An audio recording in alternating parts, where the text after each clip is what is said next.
talking about. Wait! Okay, now, from the beginning. Hit it, boys.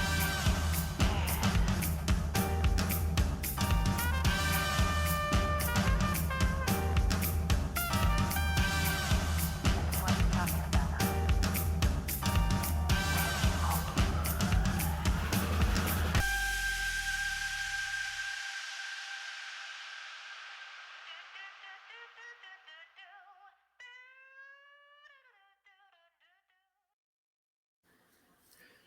Hey everyone, welcome into the Arena, a Multiplatform Gaming News Podcast. This is episode 145. I'm your host Expat, along with my co-hosts Burley of Burleman Gaming and Turn-Based Carl.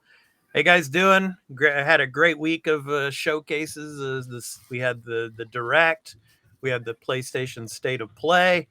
Xbox is on the docket for this coming Thursday. So, how was your guys' gaming week?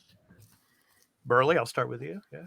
My gaming week was pretty good. I finished up Ratchet and Clank on the Steam Deck, Rift Apart. It was nice to play that game again.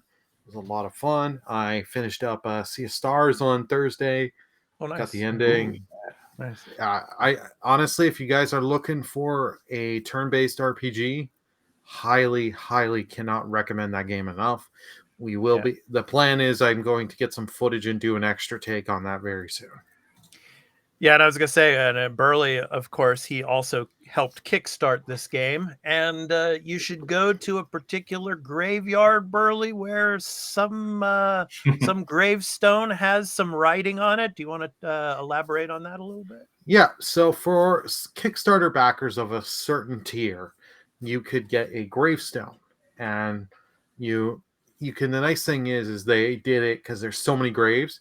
You can input numbers, and like on my Twitter page, I have a tweet that gives out my grave number, and you can put in the number, and it'll tell you where to go, and it'll light up my grave, and you can go there, and you get a little message. All right, and welcome on in, Tuil, one of our patrons. Thank you so much for joining us in this episode. So, Carl, how was your gaming week? I know you're playing Starfield. I was playing it too. So, yeah. How are you enjoying it so far? Oh, I mean, I'm loving it. I want to play more, but I really haven't had enough time. I'm very disappointed that I just haven't been able to really get to enough of it. Like, that's all I've been trying to play. It's just not enough time, and with all the stuff going on, work and the kid and the house and whatever. So. Yeah. Life stuff. Yeah. I think I got like maybe 19 hours. 19. Okay. Yeah. So. Yeah, I've got about 60 hours in now, and I'm in New Game Plus. I started New Game Plus. So we're not going to talk about Starfield in this episode, everyone. I just want to let you know, because next week we have a very special guest, Lord Cognito from the Iron Lords podcast and Defining Duke on Last Stand Media. He is going to be joining us next week in next week's episode, and it's going to be dedicated to Starfield. So we're going to be talking Starfield throughout that episode. So please join us for having our special guest, Lord Cognito, join us next week. So we're really looking forward to having him on the show with us. So yeah, we will be talking about Starfield a lot next week. So stay tuned for that. So we're really excited for that. With Starfield. I've got about 10 hours in it. Oh, that's nothing. Yeah, no. Well, I've also got Sea of Stars I've been doing and other stuff. But you will have some footage next week that I have recorded for the game. Yes. Those,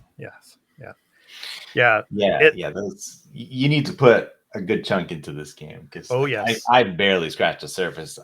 I even feel, in 19 hours. So, it took me about 49, 50 hours to get through the main story. And then after that, New Game Plus, we'll I don't want to dive into that because we'll talk about it next week. But it's Todd Howard is correct, basically. And everybody at Bethesda saying that this game truly opens up when you start New Game Plus. So, we'll be talking about that next week. But anyway, we got a great show for you. We're going to be talking about the Switch, of course, the Direct that just dropped. We're going to be giving our reactions to that, as well as the state of play. Of course, Burley, I know you're going to be excited to talk about Spider-Man 2 because we got some new news about Spider-Man 2. Really excited for that. So the state of play that dropped. And then our topic of the show, Unity, Disunity. I mean, boy, oh boy. I mean, the news that dropped this week, it was a big news about Unity, the game development engine.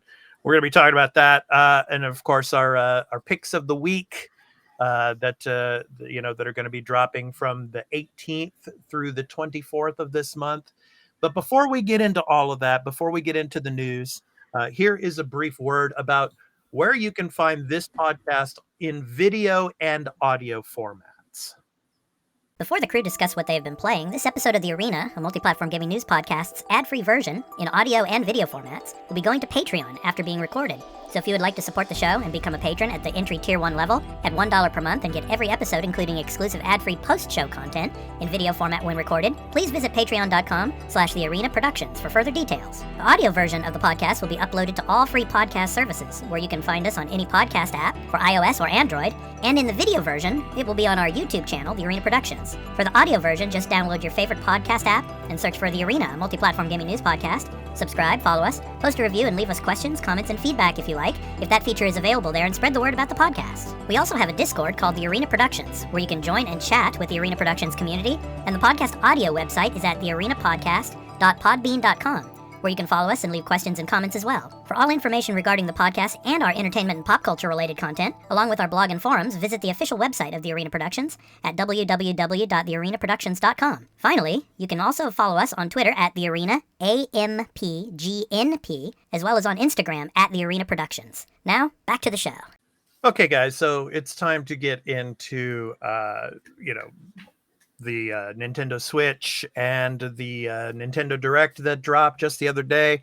The games that we've been playing segment that we usually do, we're gonna save that for next week because we're delving into Starfield still, and next week's episode is going to be huge on Starfield. So let's talk about the Direct, guys. Lots to talk about. Lots to talk about. So let's go ahead and get this.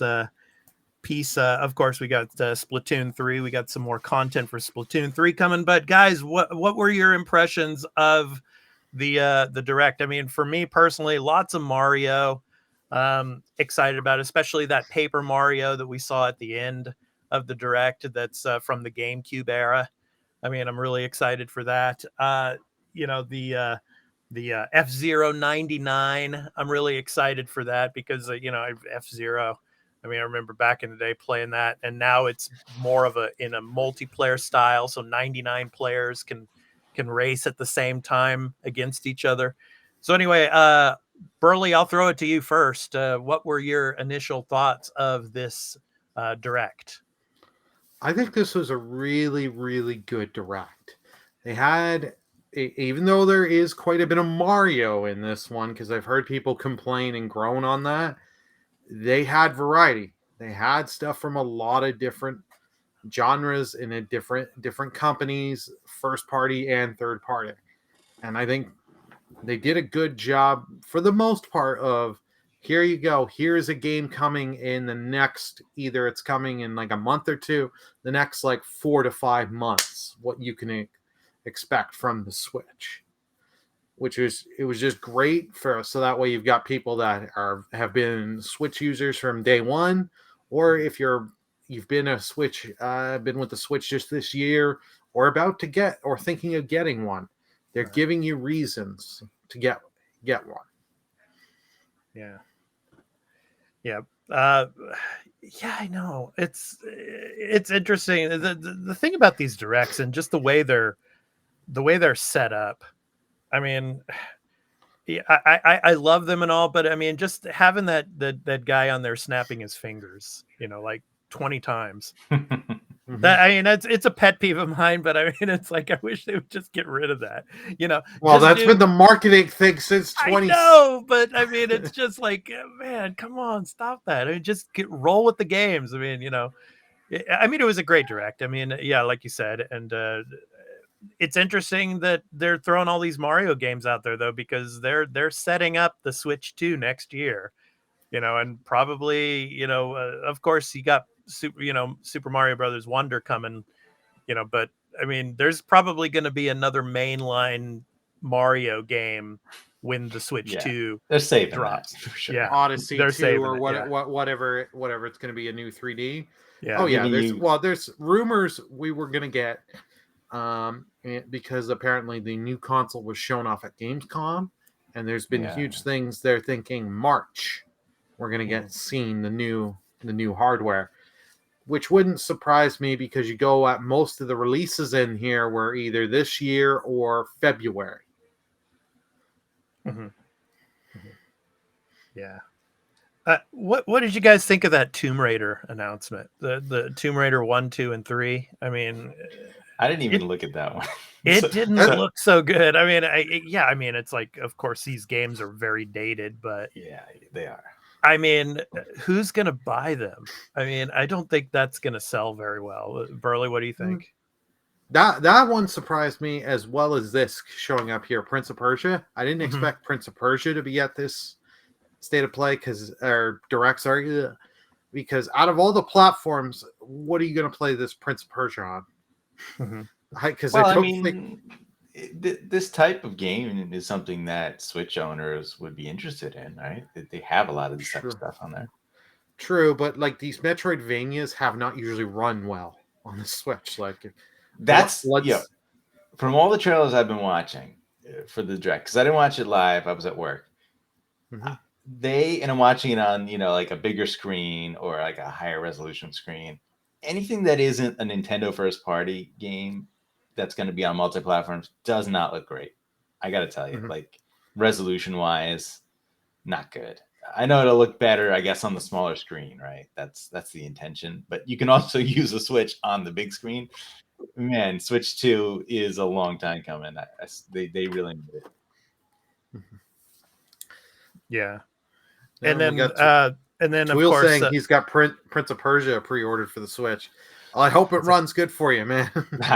Yeah.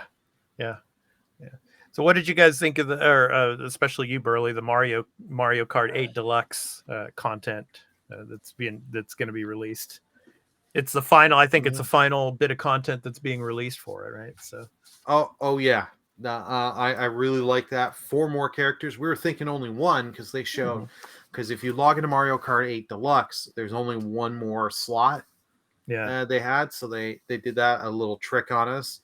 I'm glad to. We only got one track. My only knock against it is they're just saying holiday this year. Okay, we're at the middle of September. Tell me, is this October, November, December? Just tell me a month at least at this point. You should have that down.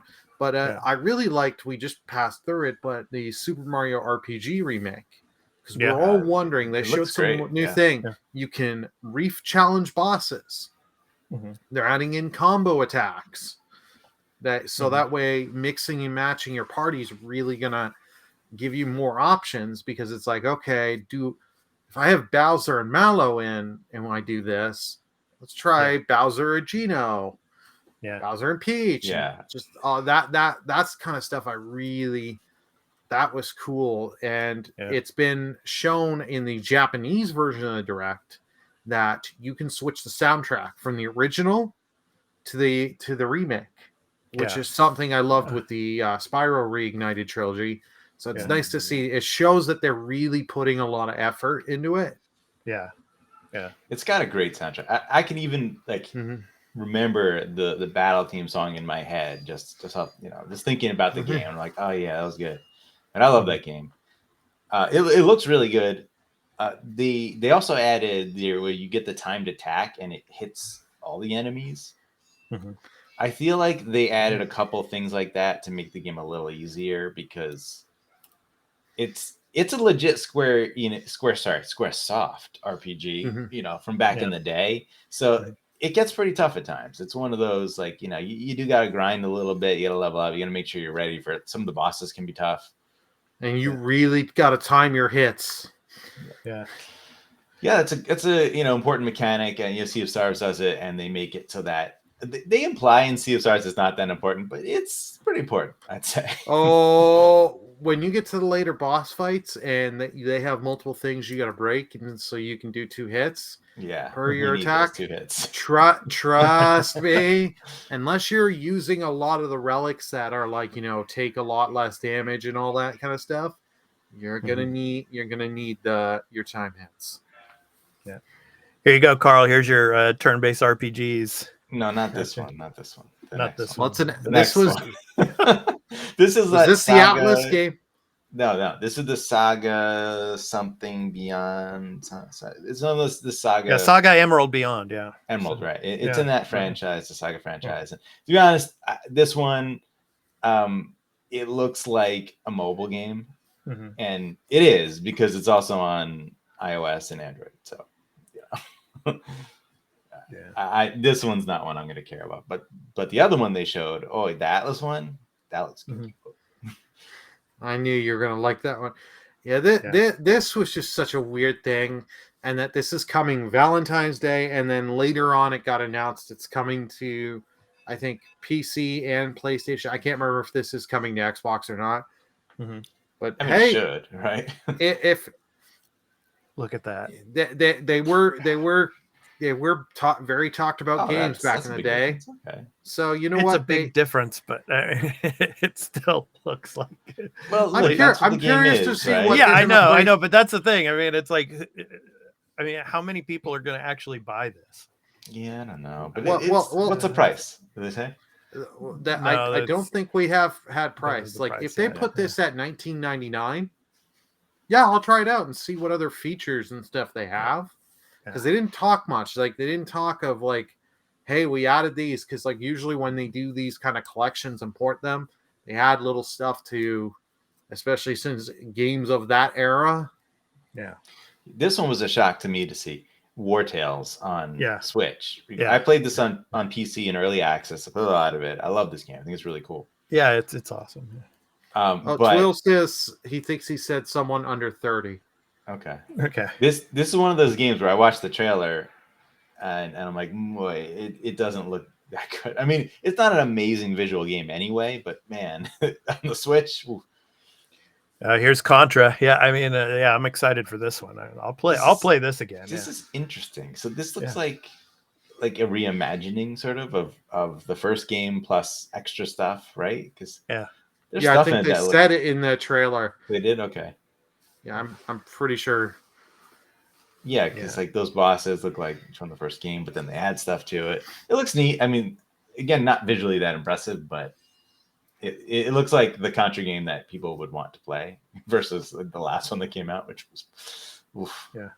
I was gonna say, I don't think you're when you're thinking Contra, you're thinking, I need the greatest graphical stuff. Here we go. Now this is Uden Chronicles. Awful title, Unicorn Warlord. I don't know why, but boy, does it look great. I mean, the art is fantastic. You got this sort of like ogre battle, sort of like this is the turn where your characters are sort of moving in real time, but then when they meet, they'll fight, and they have this sort of like grid layout, right, for the units. If you see on the bottom there on the right, which is just like ogre battle. So I am very excited for this, and Vanillaware makes what did they make the other one? The 13 Sentinels, I think, which is supposed to be really good. Something I'd like to play, but one day. But this is also coming to Xbox, which I was very happy about. Atlas is really good for Xbox there. Yeah, one of the dark horses for me in this direct was that Dave the Diver. I mean, that looked pretty interesting. I mean, you're diving and then you're hunting for fish, you're hunting for sharks and all, and basically you're a sushi chef, and you have like a sushi restaurant, and you're making sushi and all for your customers. I thought that was pretty cool. So that's actually a game on Steam. That one already. Yeah, on Steam. Yeah. So. This Unicorn Overlord has a really awesome collector's edition that I am very tempted to buy. It's at like $130, but it comes with like a card game, like a full-fledged like 239 card game like thing, whatever it is. I want it. So we're showing Luigi's Mansion 2 here. Go ahead, Broly. This was one that was just a little weird to me. Like, we know this had been shown off, but they're saying, yeah, this is coming summer of next year. Yeah, like, I don't understand that. And they were saying like this was to come for like the winter, the upcoming like this direct. So this just felt so weird to me. And like this is a game of the Luigi's Mansion series people are not the biggest fans of. They love 1, they love 3. 2, I never hear, other than the few people that are like, it's all right. I don't hear the greatest thing. So I'm interested to see if they're going to change stuff to help and make the game more enjoyable. Like, I've only played 3 and I really enjoyed 3, but from everything I hear, it's like, do I want to spend, because they're going to go pretty high price for this to put it on the Switch, because this is Nintendo. Yeah. And it's like, do I want to spend this, or let's be honest, just emulate? Yeah. Well, to Wheel, he knows what's up. You know, he's also into Unicorn Overlord and reminds him of Ogre Battle. Yep. What did you guys think? I just want to say hi to Sunny Slim, by the way, for showing up. Oh, thanks. Thanks for showing up, Slim. We talk a lot on Twitter, so he's cool people. Yeah, appreciate you coming in, man. What did you guys think? I don't have it in the video footage here, but what did you think of the announcement of another code? I mean, because that basically was a DS game, and then another code R was for the Wii, and I don't think it was released in the West. I think it was only released in Japan. Yeah, so Japan. So I thought that was interesting. Yeah, it looks good. That looks like an interesting game. You know? Yeah. This is absurd, by the way. This is awesome. F-Zero 99. Like, I feel bad for F-Zero fans, because yes, they did get an F-Zero game, but this is not what anybody was asking for.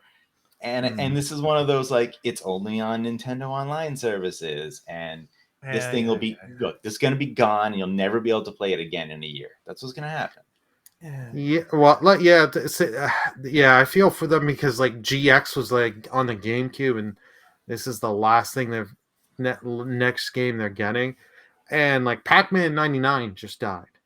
Like, Nintendo's been weird with these 99 games.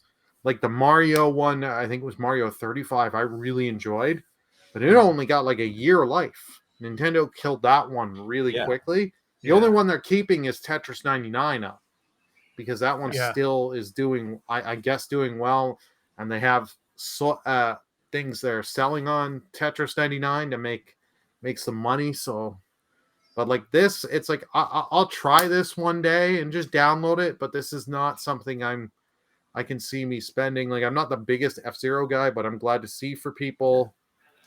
I like that thing they added where you like go up above the track. That's really cool.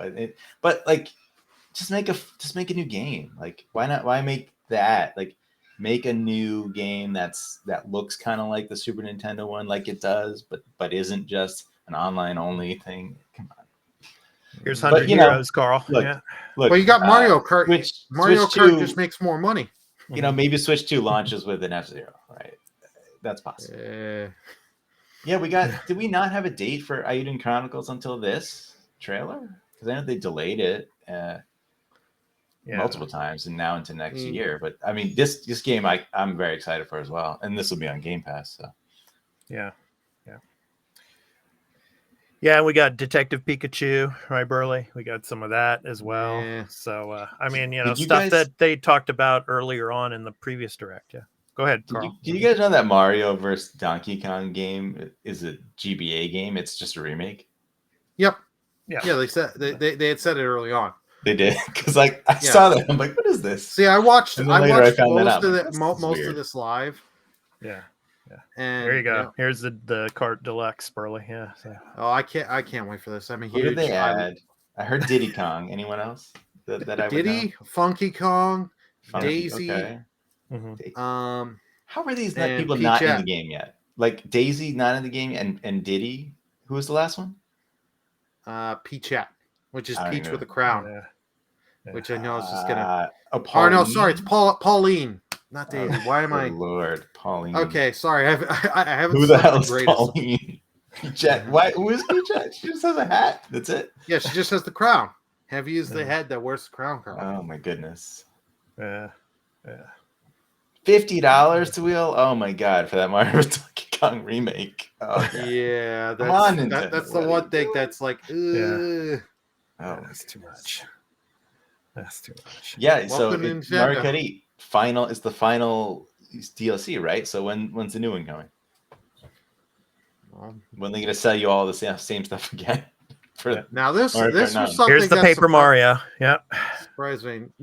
Like Paper Mario games, people have been not happy with the last couple. Mhm. I think since the Wii, because that's when they changed the style. Because I know 64 is loved, but this is the most loved game in the series. A Thousand Years Door. I've never played this game. I've only played bits of 64. Mhm. But it's like, hey, get a chance to play it. Yeah. And it'll run well on the Switch. Yeah, it's Well, It's yeah, fun, I would hope. It looks fun. Yeah. So This is the thing, like Tawil says that he saw the Game Boy version of that Mario vs. Donkey Kong for $60 used. So yeah, $50 better. Okay, yes, and of course it's a much better version. Mhm. But like, should that be the case? They just should, they have a Game Boy emulator, right? There's a Game Boy Advance emulator On there, yes. Just drop the game on there. Like you could have done that, but they wanted to, sell you a new one. But you could say the same thing with Super Mario RPG remake. They should have, right? But again, they want to do the remakes. All right, I get it, but like, this is another one where someone in Discord pointed out like this game is very expensive if you want to get the original. So this will be a cheaper way to get it. But that's just because it's rare. It's a scarcity thing on those. Ooh, I get to play as Bowser and just burn things. Alrighty. Yeah. But you can't blame them for the prices because people keep paying them. So what I mean, yeah, what are you gonna do? Yeah, you gotta vote with your wallet. Like the Pokemon DLC has come out. That's $50. After playing Scarlet and Violet and seeing that they still that hasn't upped the performance for the DLC. It's like, no. Okay. So all in all, guys, what did you think overall of the Direct? Yeah, I thought it was a pretty strong one. Yeah.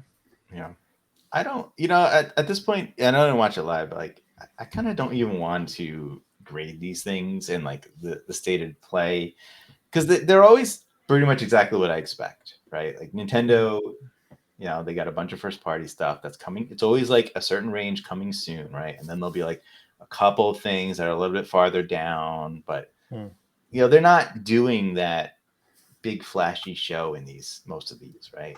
Nintendo did have the big Direct at one point, and I don't know how you determine like this one's the big one, this one's not. Like the average Nintendo Direct is this, and it's good if you like this Nintendo stuff.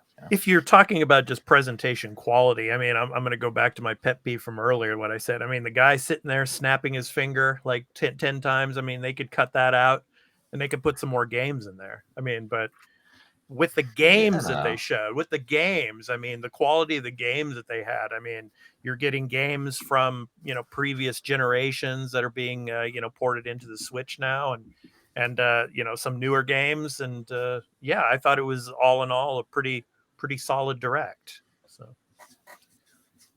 I mean, just get the click that get rid of that. Well, format, though, I know it's the format, but it just drives me crazy seeing Takahashi-san doing that all the time. I just know. Oh, you're lucky I can't do it, or else please. Yeah, but it was a great Direct. So, well, Nintendo, just for a quick thing, they know what their audience wants. They know how to communicate to their audience. Yeah. So they just know that's the thing they do well with these Directs. And it was nice to see. We didn't talk about in the Direct. They did give us the Xenoblade Chronicle 3 amiibos. They've given us the release date in January, and the Sora amiibo, which people have been waiting for 2 years on an announcement, is coming some point in 2024. So it's like Kingdom Hearts. Okay, Nintendo, and here's the Kingdom amiibos for Ganondorf and Zelda. Like 5 months after the game came out. I know. It's those should have been day one. Yeah. Yeah. Or that month. Yeah. Even that month I would have been. Right. Yeah.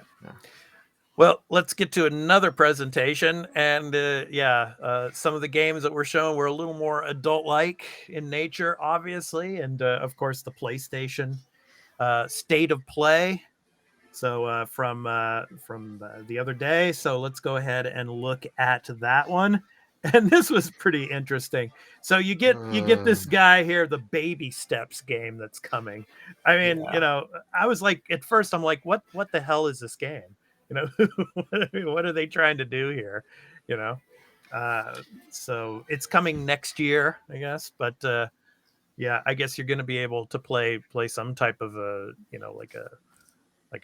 demo of it at some point. So, but this is that kind of indie where it's like sort of, I guess, like physics based ish, and the walking thing, and it's silly, I mean, I'm sure sure. This is a weird game to open with, but it looks like it could be fun. Well, it was more like the comedic nature of it all, the guy falling on his face and everything, and slipping around, kind of like PlayStation State this year.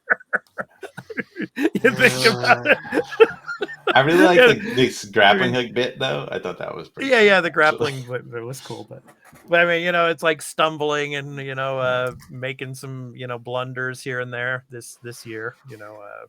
I guess just making like light fun of it in a sense, I guess. Yeah, I don't think that was their intention. No, of course not. No, that was not their intention. But if we're bringing up blunders, I will still bring up that price increase for the PS Plus stuff. Man, that was terrible. Yeah. And there wasn't enough of a stink man about it because everyone, I guess they're just gonna accept it and pay it. Yeah. No, there has been a stink on it. There's a lot of people cutting back. I know a few people. We'll see, because a lot of people are saying that. Yes, will it be enough numbers for them to really do something about it? Because those price increases were huge. Okay, question for you guys: this Ghostbusters VR we're seeing here, and the VR 2, which probably obviously is not compatible with the first generation PSVR. Is this going to sell any VR units? I highly doubt it. This is going to sell like VR units. Yeah. I think it's going to sell like 3 units. Like as my moderator, one of my members and my artist NTI, they're saying this looks like this could have been on PSVR 1. Yeah. This doesn't seem like. This seems fine for it is what it is. This just seems like this is not going to move anyone. Like 99% of the people that are considering the VR, this is not going to move that needle to go. We need to buy it. Now this was one I wasn't surprised we were going to see the Resident Evil 4 VR. Yeah. Which I think they said in the trailer, like if you have Resident Evil 4. Remake, you don't have to buy it, and like you're not buying the VR separate. So which is nice. I had to look this up. I had this assumption immediately when you're talking about like why Ghostbusters doesn't look that great. Because it's a MetaQuest game, Not surprised. Yeah, and that's the thing. So like these games, that's the biggest platform for VR. So many of these games, like MetaQuest is sort of the target, and then it's like upscaled or maybe some extras for something like a PSVR 2. Yeah. And we also got the announcement for Roblox, of course, coming to PS4 in October 10th. So that's been on only PC and Xbox only for quite a while. Yeah. And all of a sudden, now it's coming to PlayStation, which is big because it's a huge game for the young audience. Yeah. So. Now here's something this gives me this gives me a little anger here. This should have been in the base game of RE4 Remake, the Separate Ways. Yeah. Like it's been announced it's only charging 10 US, which isn't too bad. But still, this should have been in the game, or like, hey, a free update when this is done. This just seems to me like Capcom being like, okay, we know if we release this, put it at a low enough price, will get at least 2 million sales off this DLC. Yeah. Like, it's like, Yeah, I still haven't played that one. Yeah. But like separate ways originally is not bad, and then like, ooh, the mercenary mode that's coming out free soon. I was like, yeah. Okay, now this game has been, in development for years and years. I mean, Burley, I remember you and my first co-host on the Arena, of course, Dan, talking about this game, and it's finally coming to fruition. It's coming out in December. Third person, it looks like. No, it's first person, but third person for like flight and I think probably riding other stuff. Okay. Yeah. So your guys' thoughts on this? I don't know. I don't think I would buy this. I would probably get it if it came to like, it's going to, if you have the Ubisoft service, obviously you're going to be able to play it, but I would wait until this maybe comes to Game Pass or something. I've been really hard on this game for quite a while, and this was the best look at the game I've seen so far. It's like, I watched this trailer, I'm like, all right, it looks all right, I guess. It doesn't look as bad as I was thinking before. Visually, it looks a little better than I thought before. I mean, the combat against the mech, the mech type of droids there. I mean, that was pretty cool. So yeah, combat looked again less generic than I was thinking from the original outset. So like, we'll see. It's not something for me, even though I like Avatar. Right? I thought Avatar 1 and 2 are really good movies, but just don't want to play an Avatar video game. Just not what I want. Burley, the game looks all right. This is just not a game for me, to be honest. And like, this is because I streamed this state of play where like, this is just gonna feel like this is gonna be Far Cry Avatar edition. It's Far Cry Pandora. That's what it is. Far Cry Pandora. Yeah. I mean, it's where can they go with the story? I mean, it's like, but you need Stephen Lang in this to sell this. If you come out and you got Stephen Lang, he's motion capping and he's got his voice, then I'm a little more interested. And if you've seen the second movie, I mean, they could have done that. Yeah. Yeah, exactly. Yeah, December 7th. But actually, I don't know the timeline of that. Yeah. Okay, here's Ghost Runner 2. I mean, I don't know. Ghost Runner, the first Ghost Runner game just drove me nuts. I mean, I love the style of it. I love the cyberpunk type of world and all, but just running across all of those walls and everything. I like I was telling you about Star Wars Jedi Survivor and Fallen Order. It's like I had enough of it. So if you like running, difficult too. Wasn't the first game quite difficult? Yes, yeah. I mean, if you're into like just like running and trial running and stuff like that, that's that'll be interesting. So, what do you guys think of these new, of course, color mode models for the the controllers and the plates for the PS5? I mean, it's nothing special. Like, I don't know. Yeah, I guess you put it in the show, but like, more colors for controllers, great. I mean, that's everyone does it all the time. Well, it's not even just that for the controllers. It's new bundles of the console like this with these, which is plates, fine. Yeah. But they spent so much time like here. It's just like, okay, you could have just come out and shown all three of them. Yeah. Just shown them like this and be like the Deep Earth collection, instead of showing you're trying to go for all these fancy effects. Yeah, and it was like, I mean, where's the new model of the PlayStation 5 that's supposedly coming? Okay, this was one of my favorite parts because I loved the first Helldivers. I even played it on the Vita. But now this is in third person. I mean, it's going to be awesome. I think they showed a lot of combat in here. So, playing with friends, in multiplayer mode, it looks really good. I'm really excited for this one. It comes next year. So I thought it was this year, huh? Or is that just early next year? A beta maybe or something? Yeah. So, but this game actually looks pretty good. It's not my kind of game. I'm not going to play this, right? I don't play these online type of shooter things, but yeah, I think this has a lot of potential to be a success. Yeah, and it's coming to PlayStation first. I don't know about if it's going to come to Xbox. I think it's one of those like exclusive for PlayStation at first. Third party developed, but first party owned type games. Yeah. So. Yeah, it's something I will keep my eye on. I don't know. I don't see this as a day one.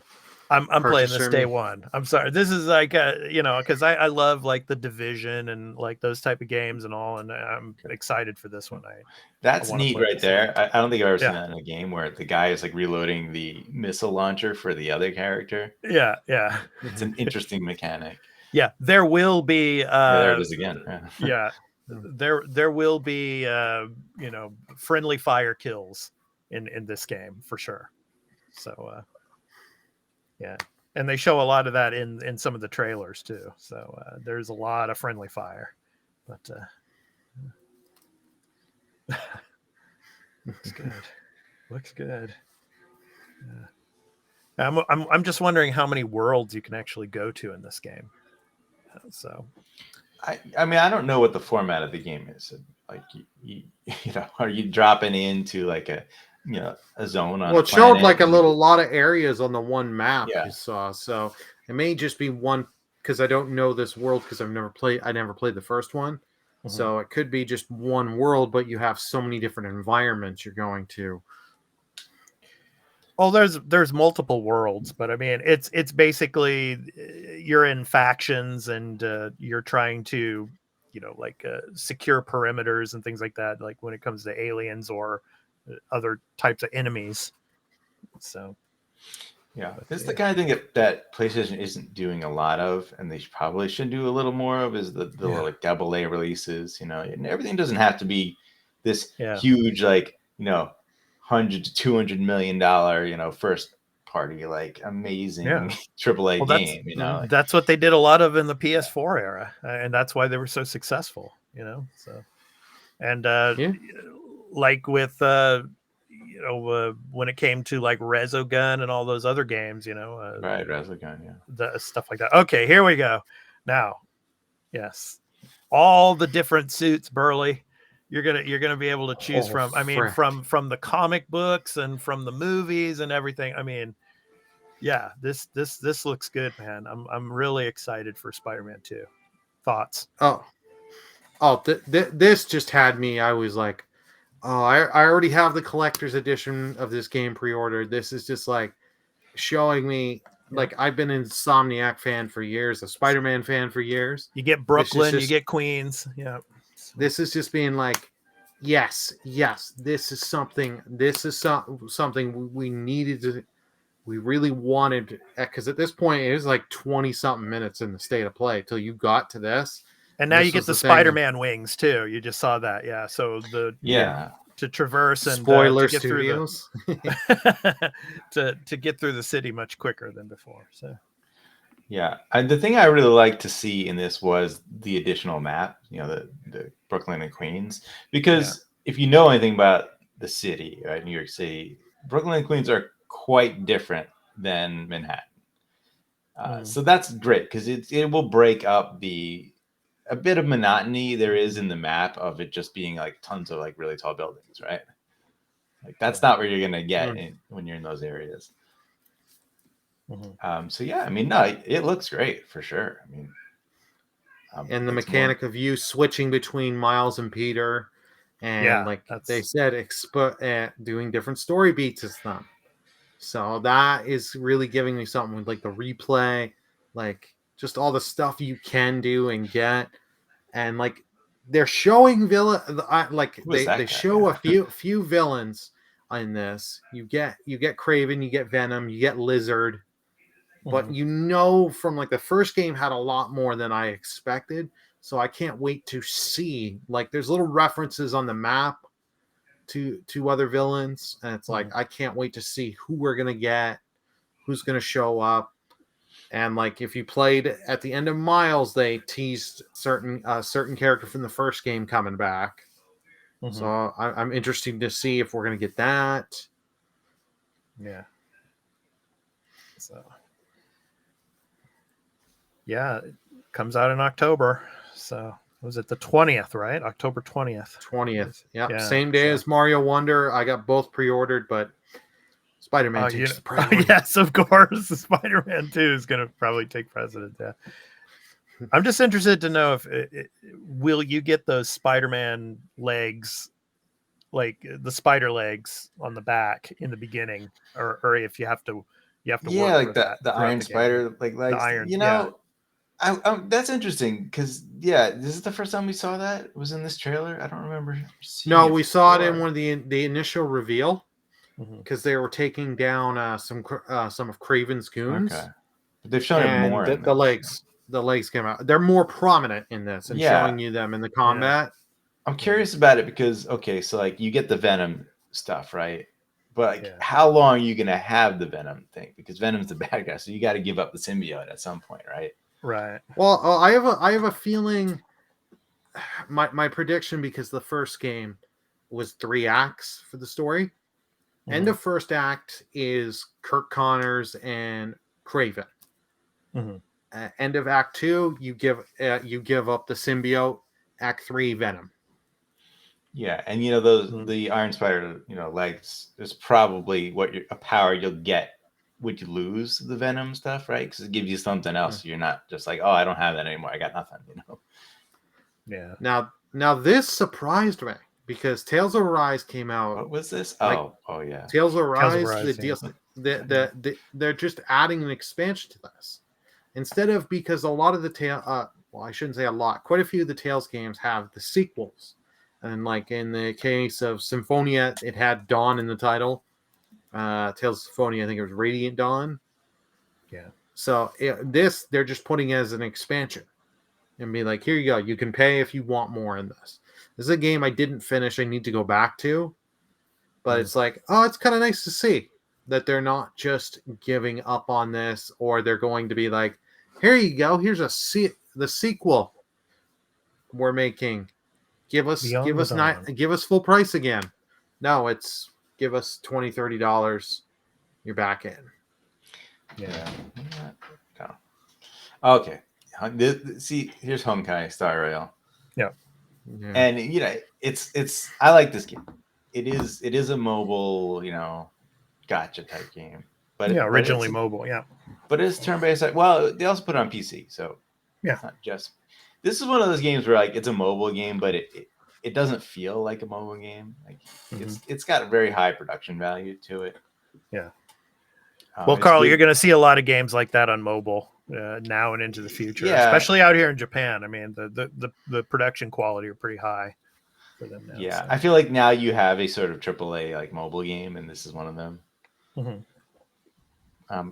Great for PlayStation fans to get to play it. I wish it was coming to Xbox, but who knows? Maybe one day. So Tuil says this was the best new news of this state of play. Tales of Arise is a great game. Tuil loves his action JRPGs. Now this was something that this was a Splatoon ripoff. Yeah. Well, this was the grab the beer moment for me, where I just wanted to get out of my seat and just grab a beer. This was a game when they initially showed this. Whatever the last state of play they showed this at was like, okay. Yeah, I mean, it's like, okay, now we're not going to use paint. We're going to use foam. So the next game, what is it going to be? Oil. Here's the good one. Happy Bat Survival. Yeah. So, I mean. Nani? Yeah. So, I mean, like, what new, like chemical substance are we going to use in these type of games to sell them and do things like that? So and how much are the costumes going to be? Because if I'm not mistaken, this is supposed to be a free-to-play game. Yeah, I'm sure, right? This is such a blatant ripoff of Splatoon. And the assumption that like people really want another Splatoon like game, I think is a bad one. Not that Splatoon isn't successful on Switch, but it's that audience, right? I don't think Splatoon would be that successful across multi-platforms, right? Yeah. Now that here you go. Here's the ending. Yeah. So the Final Fantasy Rebirth. Yeah. Yeah, we actually got quite a bit here, and this gives you quite a bit of scenes that you can expect. That, like, if you've played the original, you'll know these scenes that they're going through, which is nice, and kind of gives you an idea of how far are we gonna go, because it's looking like the we're gonna get for the third part of this remake. Well, it looks like they are getting past disc 1 and going into a bit of disc 2. Quite a bit into disc 2. Which is nice. And you get Kate Sith. You got a snippet of him in the first game unless you blinked, because you could easily miss him, because he was in there for like 30 seconds. But I love this with the different chocobos. The segue thing is just weird. That's really weird. Segues, yeah. I don't know why.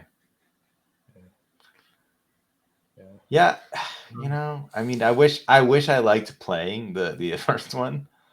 I just didn't, and I didn't like what they did with the story at the end of the game. So at least this does look like they're following more of the original story than I thought. I thought it was going to diverge more, and it doesn't really look like it. Well, it diverges because they're making hints that Zack is still alive. They are. We'll see how that plays out.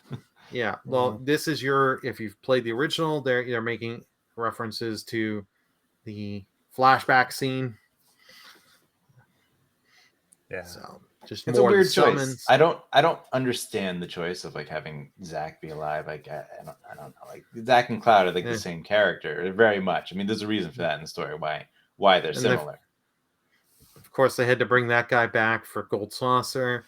Yeah, it's like seeing the Gold Saucer little mini games here, which I'm not going to do as much because I hated doing those back in the day. Yeah. Well, anyway, so coming next year. Yeah. This surprised me. We actually get the release date, and it's end of February 29th. Yeah. So and then Vincent. Yeah, Vincent. Man, he's cool. He's just very cool. One of the best party members in the game. Yeah. And he was optional. I don't think he's optional anymore. But he was optional, but he had so much story significance of the actual overall plot, if you know the story. But it was like, on 2 discs.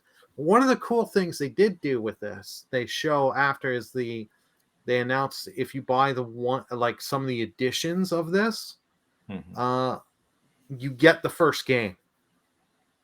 So even if you hadn't necessarily played it, you want it, but you don't want to do 2 separate transactions, you get both. Like I know for the $300 collector's edition, I believe they give you physical copies of both of the PS5 integrate. For $300, you should get the third game too. Yeah. Well, I still wish it was all one game. Make it all one game. I would have loved before. There was some info that came out that said the thing that I keyed on was that they said there's 2 times the amount of side content in this game versus the amount of main quest content. And that rubs me the wrong way because I played the first game and I didn't like that side content. And the fact that it's a second part of a remake of this larger game that we're not getting, like, can you just make the game? Like, why you gotta add so much extra stuff? Like, just make why you split this into three games, and because you keep adding more content to that, the original game. Like, I don't like that, but I guess it's popular enough. They announced recently 7 million copies, shipped and sold. So yeah. But they're showing, like, they showed some summons in there that weren't in 7, like Alexander, for example. Yeah. So it's like, okay, you're gonna get the data fights you have to do with all that, so that stuff. I'm hoping with the amount of side content, because they're saying there's like over 100 hours worth of content in this game. And it's like, okay, hopefully we're getting some really good, meaningful side content. Like, because I agree, most of the side quests in 7 Remake, I was doing them for trophies. I wasn't doing, not 90% of them were like, okay, I'm just doing it for this. They're like, for every one good one there were like 5 to 10 that were like, yeah, I hate doing these. Now I have a question for you guys, just about the format of this state of play. Would you have rather put Spider-Man 2 at the end of the presentation rather than Final Fantasy Rebirth, or do you think they did the right thing there? Because if it were me, I would have put Spider-Man 2, because that's the big game that's coming next. I would have had Spider-Man 2 open, closed with 7 Rebirth. Okay. Personally. That makes more sense. Yeah. Opening with that weird indie. I don't know about that. That indie was that indie was such a, which look, like I said, looks fun. Yeah. It could be a good game kind of thing, but it'll like be fun to play, that just fun, was like, that was like, why did you do this? I think Spider-Man was your better opener. That was because you want to keep people, like, I know they were like, people were watching, be like, I know we're eventually going to get Spider-Man. I think you would have been better. Do Spider-Man 2, then do some of your other games. Final Fantasy 7 Rebirth. But you know what? They pushed the PS5 hardware and showing of, here, we've got new colors coming. You know what they should have been doing and should have been pushing besides the games? You've got another device coming in November called the Portal. Yeah. Like, oops. What the hell? Like, this stuff with Sony, I just don't get. They're like, watch, we're gonna get another direct like on October 15th, just before Spider-Man 2 releases, and they'll start showing the Portal off on it. I just want to say at that point it's gonna be too little, too late. Yeah, of course. Yeah. I just want to say that PlayStation's not going to be at Tokyo Game Show, but this would have been a perfect opportunity for them to have Spider-Man 2 on the showroom floor. I mean, and with all the displays and all, because it's coming out. I mean, it would have just been huge for Tokyo Game Show if they would have done that. It's interesting how this state of play really didn't focus too much on Tokyo Game Show at all, really. I mean, it was basically, okay, these are games coming out later this year and into next year. So, I mean, it's a spoiled opportunity for them to where they could have put Spider-Man 2 on the showroom floor and had demos and the Japanese would have loved that, because, here in Japan, Spider-Man is huge. So, yeah. And the thing is, Sony doesn't need to, and that's why they don't. They've just checked out of all these other showcases and events like that's Gamescom. Hurt them in the future, though. I mean, I think you can agree with that. Yeah, hasn't yet. So, like, yet. I think at some point it should, but it hasn't, and they're getting away with it. And maybe at some point they won't, and then they'll show up and act like, oh yeah, here's our grand return to TGS or something, and they'll make a big deal out of it. Like, I only think they'll, like Carl said, it's worked for them. They know they don't need to. Yeah. I think it's just more, they know if we release an event before or after one of these events, it works fine. Remember, they were the first to drop out of E3 years ago. Yeah. They know if they remember, they threw out their announcement, like Nintendo gave you like a day or two that the state of play was or their Nintendo Direct was coming. Sony let you know a couple hours before, the day before, that was wild. That their state of play is coming, because they know all they have to do is send out a tweet saying state of play tomorrow at 10 a.m. All of us are going to be like, there's a state of play. What are we going to see? What are we going to see? We're going to do all the marketing work for them. Yeah, I kind of feel like the strategy with that is they're setting low expectations, and not in a negative way so much as like they know this isn't like a monster showcase, right? Mm-hmm.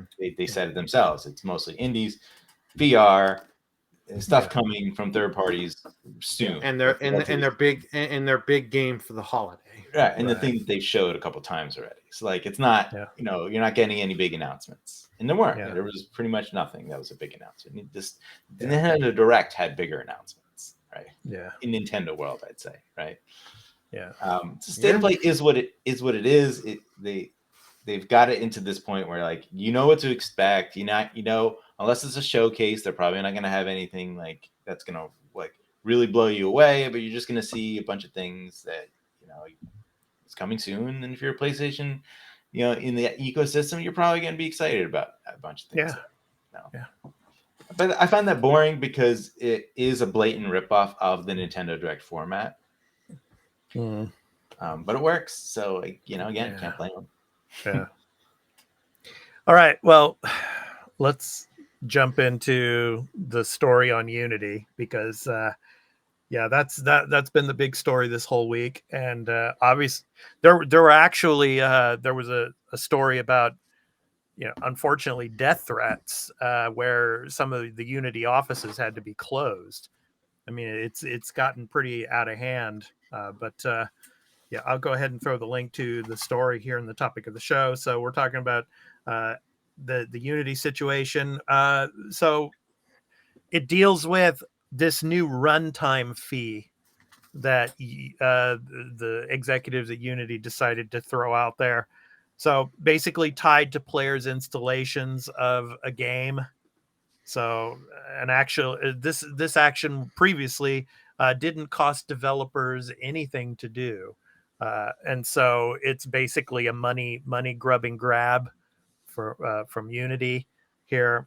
And so basically with Unity's new plan, developers, and I'm reading from the Axios site, which I have the link to below here.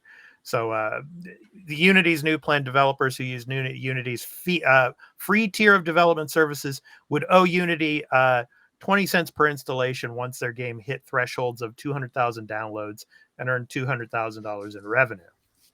Developers paying over $2,000 a year for a Unity Pro plan would have to hit higher thresholds and would be charged with lower fees. And the new fee system will begin at the start of 2024. So almost every game developer has been rallying together against this. And a lot of developers are now considering, getting rid of Unity and jumping to Unreal Engine, which is one of the other big game development software packages.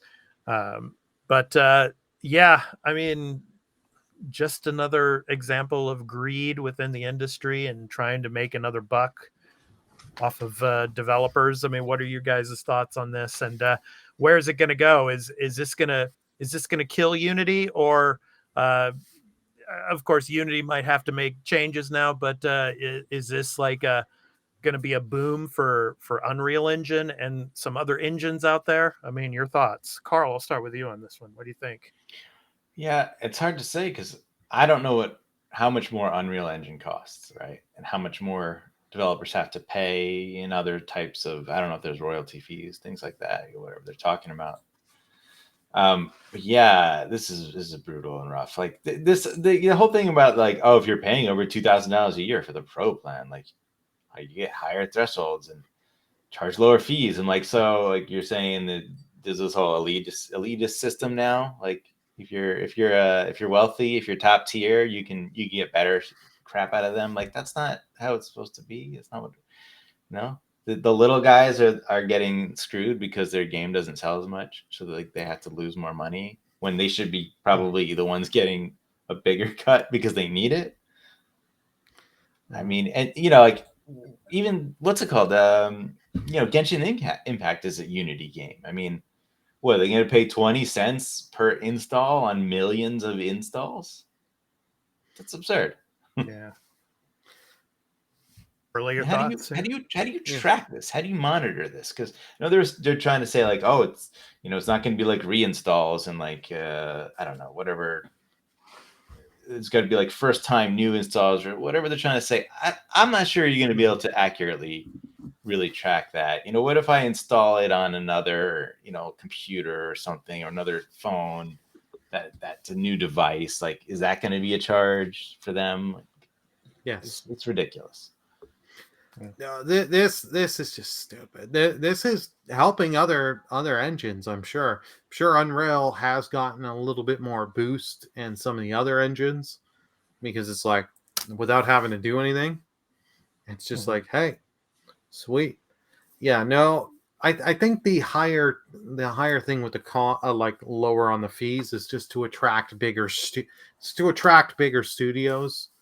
to be like, oh. Well, Unity, since some of our games sell in between the $2 million range, we could go here and save, I don't know, X amount of dollars. It's not right per se. Like it should be a thing for all. Not if you hit 10 million sales or whatever, you should be getting it way easier because like it should be. You should have stuff catering for people that. Hey, if they make a game, a guy works 5 years, makes his own game, he sells 50,000 copies, he's going to be ecstatic and happy. Shouldn't be like, well, you only sold 50,000 instead of 200,000. So fuck you, give me money. Like this is just like I can't even conceive that they'd be this freaking stupid to do this because this just seems like okay, we're not doing as well because I've heard Unreal 5 when it came out, the engine and all that. There's been a lot of people, and Unreal was doing a lot of stuff with more free tiers on there to get more and more people in. So, like, I'm guessing Unity is hurting a little on it. So, but it's like, why would you ever do this? This just, at what point do you think this is going to be good and not kicking the balls and backfire on you? Yeah, well, so many indie developers have been speaking out on this, and I'll just read one of them from Among Us, the Among Us developer Innersloth. This person was speaking to IGN, and he also posted on Twitter. His name's Forrest Willard. He's a programmer at Innersloth. He says on X, I bet Steam, Epic, Sony, Nintendo, and Microsoft will love having waves of developers pulling their games. Innersloth has always paid Unity appropriately for licenses and services we use. I'm not a discourse guy, but this is undue and will force my hand. So yeah, I mean, I think that is the sentiment of a lot of these indie developers. It's going to force their hand and probably make them switch.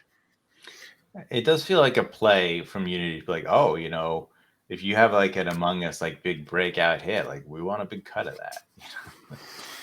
Yeah, but like they have said, Unity has like they have said, I don't agree on the death threats.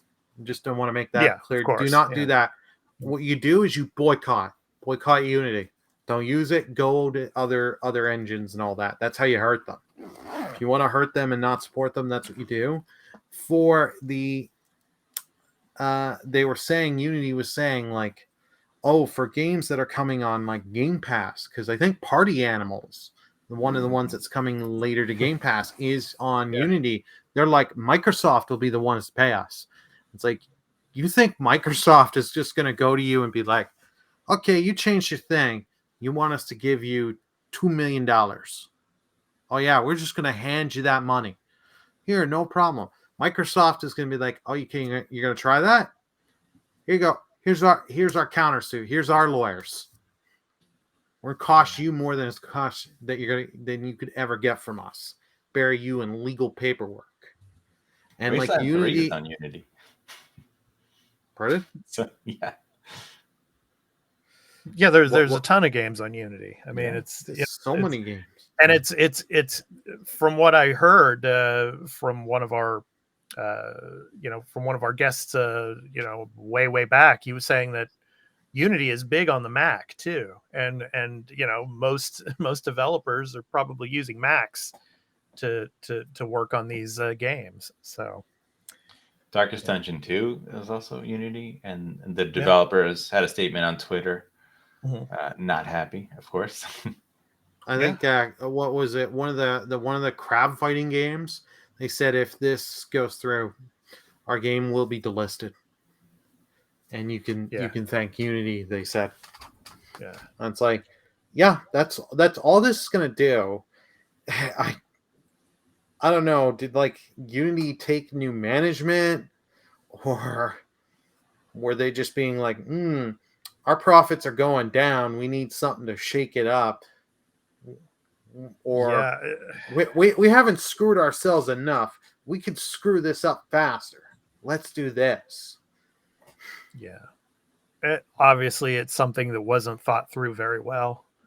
They're probably thinking, well, we need to make a profit off of, this engine, that these developers are making a huge profit off of. So, but they just didn't, strategize enough of to how to come to tell these developers, look, we're going to implement a new system, and they just threw it out there, and it's just not the way you do business, and it's coming back to bite them, unfortunately. So yeah, so then Unity, man. We'll see. I mean, this could be a big boost for Unreal Engine now. We shall see, but it'll be interesting. Unreal or any other engine out there right now, you do like if whatever your fee structure is right now, lower it just a small amount. Yep. And you just watch. Oh yeah. Developers are going to be shopping and be like, "Oh, okay, you're 10% cheaper than what Unity used to be. Yep. Sold. We'll try you out for a year. Let's get your license. Let's start up. Let's port some of our games out of off Unity onto you." And after all of that bad PR and everything that's been going on this week, I mean, that would just, that would be a big catalyst for people jumping ship and moving over. So I think they'll have to roll it back, but we'll see. Yeah, it looks like they're starting to do that, but it's too little too late, maybe. We shall see. Well, yeah.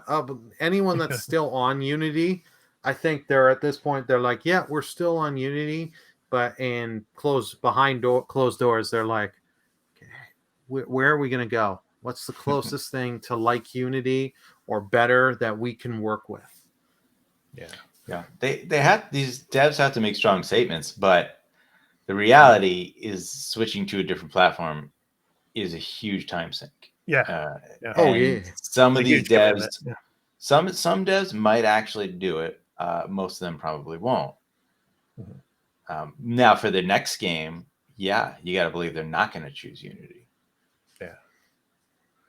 But for the games that they're already in development with, it's hard to. It's a big ask. That's why they feel so hurt and screwed, because they know that they got them by the balls, because especially the smaller teams, right? They can't just be like, I'm just going to throw away years of work. Yeah. Right. I mean, not completely throw away, but a lot of work, right? Putting in effort to getting it to run on that edge. You can't just drop it on a new one, and without years of effort. In the conference room, I'm sure that was probably brought up, that we've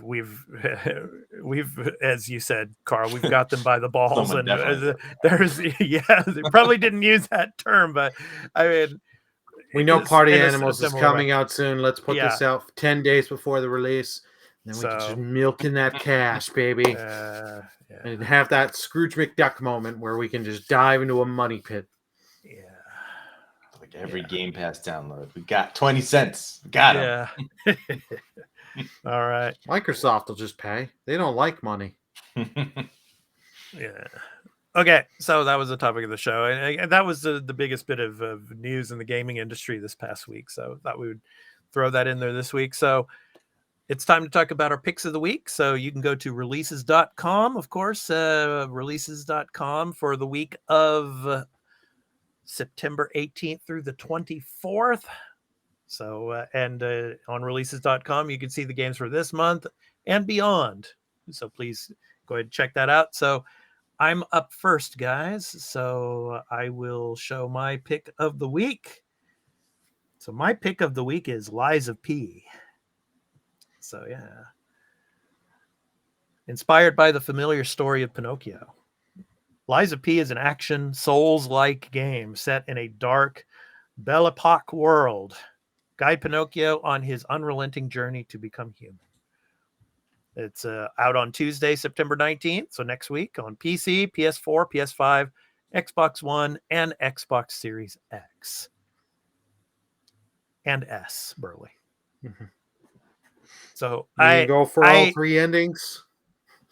I might, but then again, as everybody maybe knows, and I know Burley and Carl know, I am not the biggest Souls-like fan, and I love the styles of these games. The combat is fun, but it's just frustrating as all hell for me to play. But I do want to give this game a chance. I do want to play it.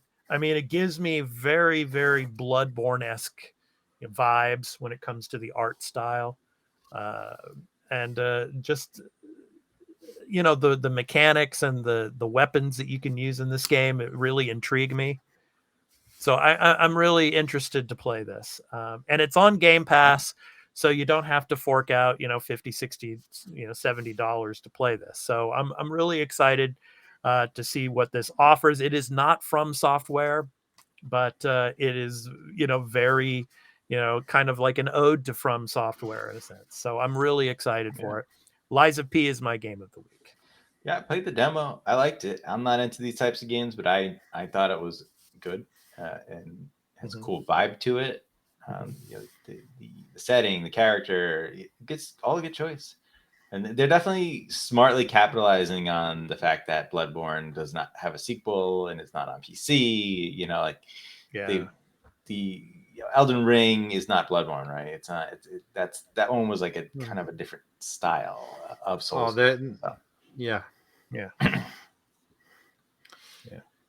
It does look interesting and all that. It's just what the style of game it is like, this is not for me, because these are the kind of games of you accidentally just press the button a millisecond early.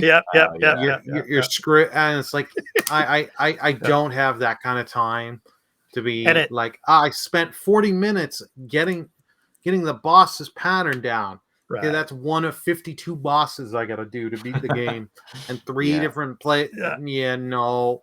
And it sets you back all the way to the beginning. Yeah, I know the feeling, man. It's those type of roguelites in a sense. Oh, it's massively depressing, but fun to play. Yeah, I think this will be a success. Reviews are pretty good right now. I think I said 82 on 82. So yeah, nice. All right, actually, Carl, you are up next. What do you have for us?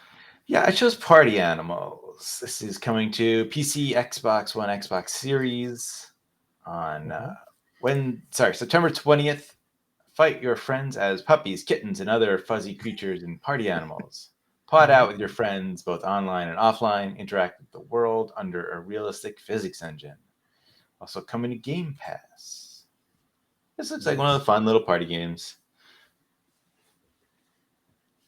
Yeah. This is something I'm really looking forward to, because I can just see this being, for me as a Twitch streamer, this be a blast. Just me get in people from my community, jump in, and let's just sit and play for X amount of hours and just sit and have fun. Yeah. So it's kind of like Fall Guys in a sense. So playing that. So yeah. All right, Burley, you're up next. What do you got for us? Mine is Paperman Adventure Delivered. In the 3D platform game Paperman Adventure Delivered, embark on a journey through vibrant worlds to recover lost mail and vanquish a ferocious dragon.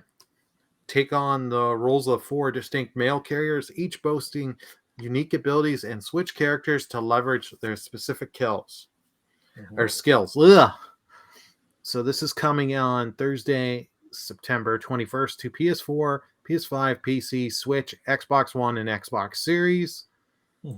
I love my 3D platformers. Yeah, suck at them, but I love platformers. This game, because I figured I knew Party Animals and Liza P were going to get picked, so I was like, you know what, I will pick this. I like the art style. Yeah.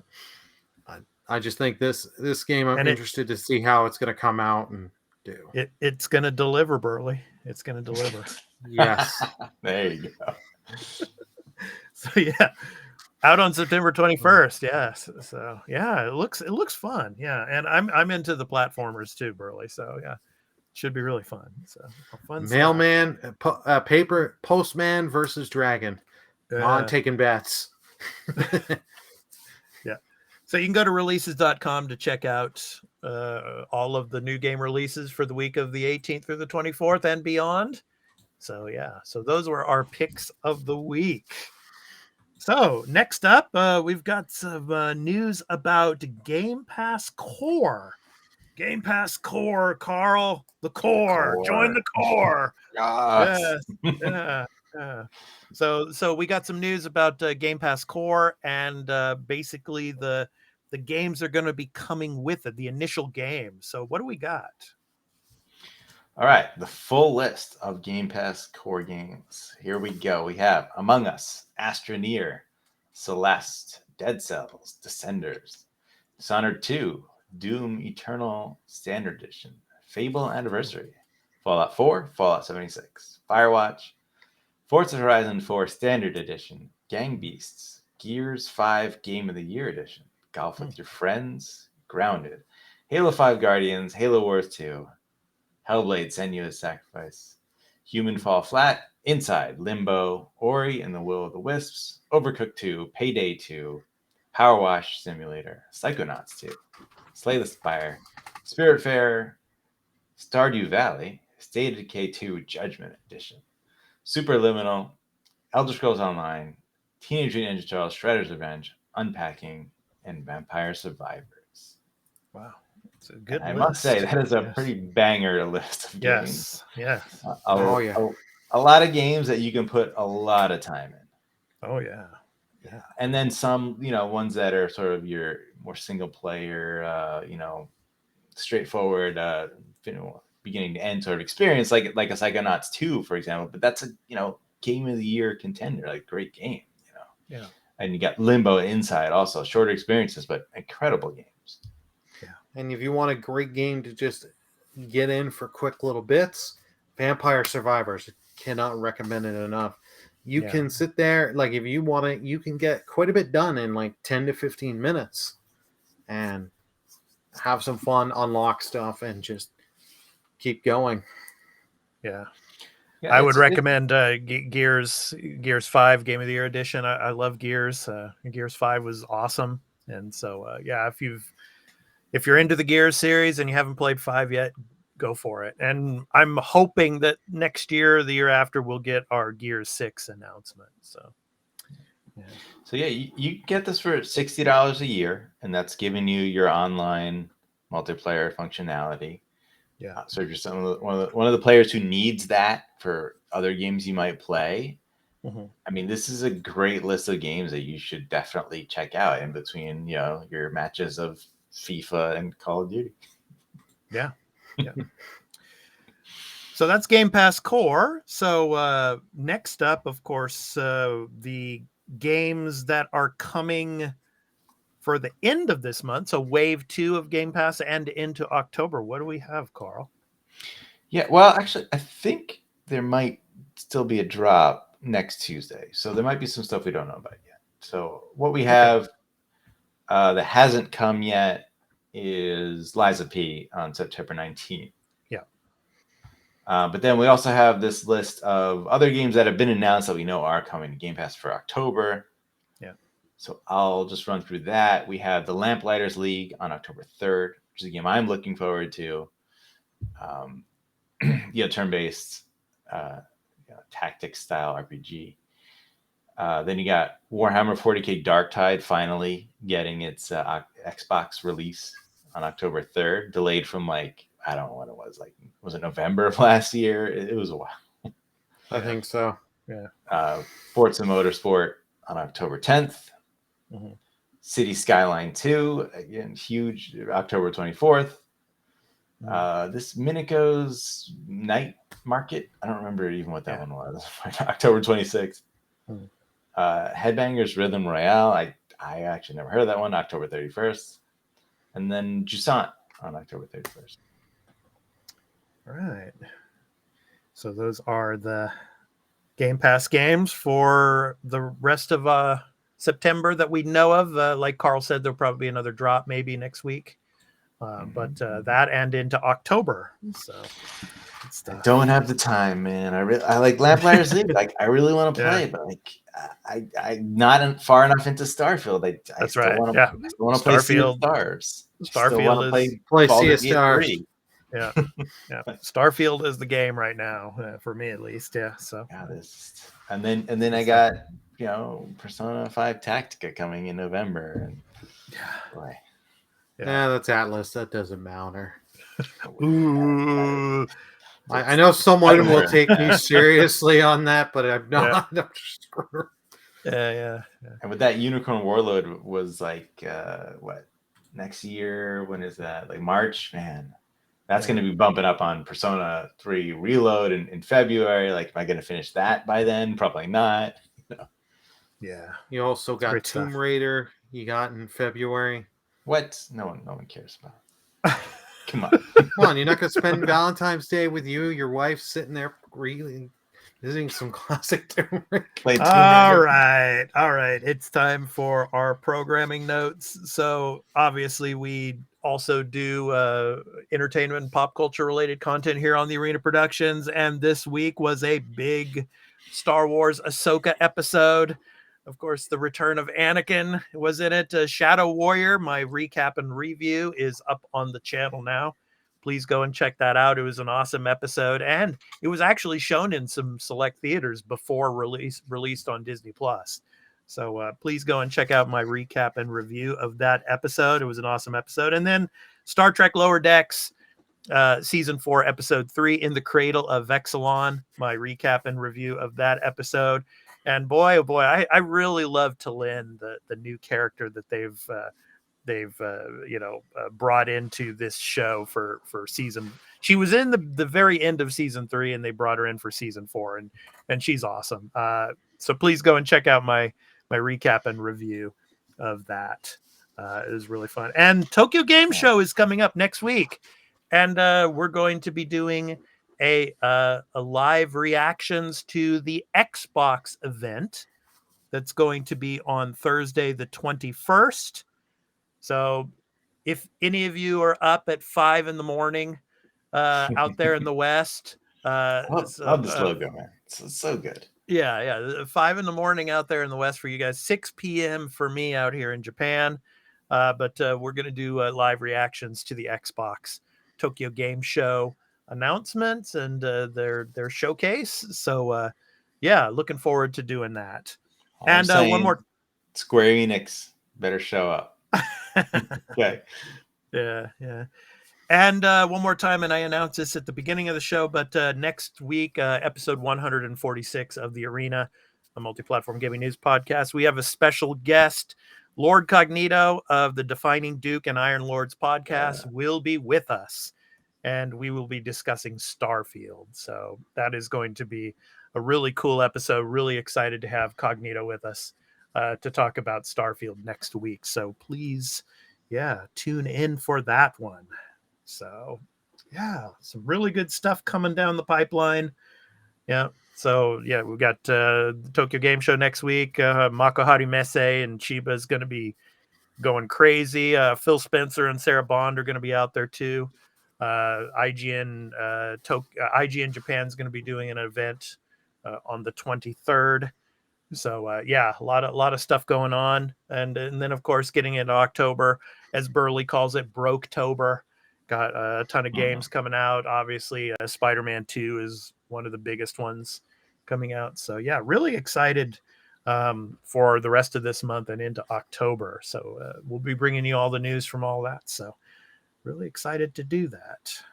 So, and I'm sure you guys are still pushing on with Starfield, right? Yep. Well, yeah.